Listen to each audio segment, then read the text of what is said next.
Jersey Mike's. Be a sub above. Welcome to the Southern California Prep Insider Baseball Podcast. Tommy and Les, we are in almost the final games. We got a couple games left here in the playoffs. Les, you excited? Dude, this is crazy, huh? Last week of the season. It feels like we just started doing this podcast, but man, it's been nuts. By the way, shout out for the Tony Gwynn jersey. That's my man. There it is back there. Yes, happy holiday, happy Memorial Day. Hope everybody's barbecuing with their families and whatnot. We will start with Division 3. We're going to do all three divisions just in this one since there's so few games. Division 3, first game, Maranatha at Redlands. Yeah, Maranatha steamrolled Arlington 11-2, and it's a team we've been talking about and picking in our games of the week on the podcast for a while now. Dawson Nets, he didn't start the game like I thought, Tommy, but he did come in relief, went 4 innings, gave up 4 hits. The offense broke it open with 5 in the bottom of the third. It's going to be interesting to see if Nets throws and in what capacity in this game. I got a name for you, Ethan Firestone. Remember that sophomore? He's a catcher. He's a defensive. He's really, really good. His bat's coming along. He should be a big-time recruit. But, for Redlands, third-place team out of the Citrus Belt League, they beat San Dimas 6-0. They're officially Cinderella in my book. Justin Schubert was good, 6 strikeout performance, The Terriers used some fortunate hops, some timely hitting. You got to tip your cap to head coach Valencia there. With 24-7, he's got Redlands believing that they're going to win. And Marcus Silfreda has shown that he can win in the playoffs. So guess what, Tommy? I'm going with Redlands. Pull off the major upset. I'm going Maranatha. Zafria should be on the mound. He's got a .74 ERA. This is actually a tricky part for coaches, like we talked about in the beginning of the playoffs. Being that it's the semifinals, you got to line it up for the championship game as well. Dawson Nets, as you mentioned, only threw 4 innings on the 25th, so he should be good to go. But are they trying to save him for the potential championship game? He's got his .3 ERA. I think he pitches in this game, and I think that's why I'm going to pick Maranatha. Next, in the other semifinal game, it is Wilson at LaSalle. I picked against both of these teams last week, so and obviously they each advanced, so that'll give you some indication. Yeah, LaSalle shut down Temescal Canyon, a team we've been pretty high on. At least I have been the last few weeks. They got 4 shutout innings from Zane Lindeman, who we talked about a little bit. He only threw 69 pitches though, so that could come into play into the semifinal. Lancers jumped out to a 5-0 lead in the first and cruised. Meanwhile, Wilson, they went on the road and beat Bellflower, a combined no-hitter from Ryan Petway, Nick Endress, and Aiden Alanis. And they also pounded out 11 hits. They got 37 hits in 3 games. It's saying something. Landon Smith and Jeffrey Daly will likely get the start here for LaSalle, who I think is going to win this game, though. Yeah, I think LaSalle as well. Both Mace and Patrick, they're guys in the middle lineup hitting over 400. Jump into Division 2, first game there. It's going to be Beckman at Camarillo. Beckman's outscored their opponents 25-6 in the last 3 playoff games, which includes a 7-2 win at Calabasas. I actually picked a winner last week, Tommy. When I said Camarillo would win, they got it done. The Scorpions shut down Sierra Canyon. Head coach Tommy Cassidy deserves a ton of credit for what he's done with Calabasas and how quickly he's done that. But when I look at Beckman, it's hard to pick against them. We know, obviously, about the McLean brothers. They get a lot of attention, rightfully so. But it's guys like Ricky Teal, Alec Gomez, Jake Groves, and Connor McGuire, who may be one of the most underrated players you never heard of. That offense is good. Then you look at the pitching rotation. It sounds more like a law firm, right? Goldstein, Ernst, Zero. And they're just hard to beat, man. So I'm going to go with Beckman in this one. I'm going with Beckman, too. Justin Goldstein threw that complete game outing against Calabasas in the last round, so that means bullpen's fresh. All those other starters should be fresh because they skipped, that whole game. Camarillo, good job last game by freshman Brian Uribe. Threw a complete game, 2-hit shutout against Sierra Canyon. I like Beckman, though. We've said it before. It really could be a Division I team, but they're here in Division 2. Next, it's Yucaipa at Ayala. Yeah, Yucaipa got another brilliant pitching performance from Tyson Heaton, who was peaking at the right time, both for his team and then for his summer. He's setting himself next year in 2019. He only 2, but he did a good job of 3 runs over his 7 innings, which was pretty interesting when you think about it that way, right?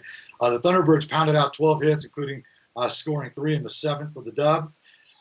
Daniel Ramirez, Daniel Mendez, they each had 2 hits, and Ethan Rivera, Curtis Nate on the shutout of Alamany for Ayala, 5 in a row. So I know he's rest on this. But I'm going to go with Ayala, man, at home. They're finally healthy in some key areas. And they look like the team that we thought they were going to be early in the season. I'm going to go with Ayala as well. Ukaipa probably going to throw Vincent Alvarez in his 1.89 ERA, but Ayala can still throw Curtis Nagel and Ethan Rivera. As you mentioned, they combined for the shutout against Alamany, so they can do the exact same thing this game because it didn't work out. They arms both those guys' ERAs under 2, so I agree with Ayala. Going to Division 1 now, the big dogs. We have Foothill at Bishop Amat. You know, Tommy, baseball's funny, man. I saw both of these teams earlier in the year. If you would have told me that they're going to be in the semis, I'd have said no way, right? It just goes to show you how volatile the D1 playoffs are. I saw Foothill early against Beckman. I thought they were a nice team. But the team I saw on Friday, I mean, they don't even resemble that team. Kyle Ashworth, Chad Castillo, Alex Sardina, Jack Sampson. They're vastly improved players, man. And that's saying a lot because a couple of those guys were really good to begin with. Ryan Torek and Sean Higgins have been a really good 1-2 combo for the Knights. Bishop Amat wasn't one of the top 4 seeds in the bracket, yet this is their 3rd home game out of 4 games. It's a pretty good deal for the Lancers. They took out Cyprus beyond a really nice outing from Steven Loera. Gave up only 2 runs on 11 hits. Ben Hurst, Richard Castro, Blake Archuleta, and AJ Barraza playing really, really well for them. But despite that, I'm going to go with Foothill to go on the road and get it done. I just think Sean Higgins is going to be really, really good. He's got a really good changeup. I'm going to agree with you. I hate to agree with you, but it's going to have to happen. As you mentioned, Sean Higgins will probably see him on the mound. He's going to Columbia next year. His last outing, he threw 5 2/3 innings, gave up 0 runs against El Toro. Bishop Amat probably will go back to Blake Archuleta, I'm assuming. After last game, another shout out I want to give to Isaiah Munez, freshman who came in to pitch the last 4 outs for them against Cyprus. Might see him out of the bullpen, but yeah, I think we got Foothill going to the finals. If you ask me, next semifinal game, final game we're going to talk about. It is Capo Valley and Orange. Yeah.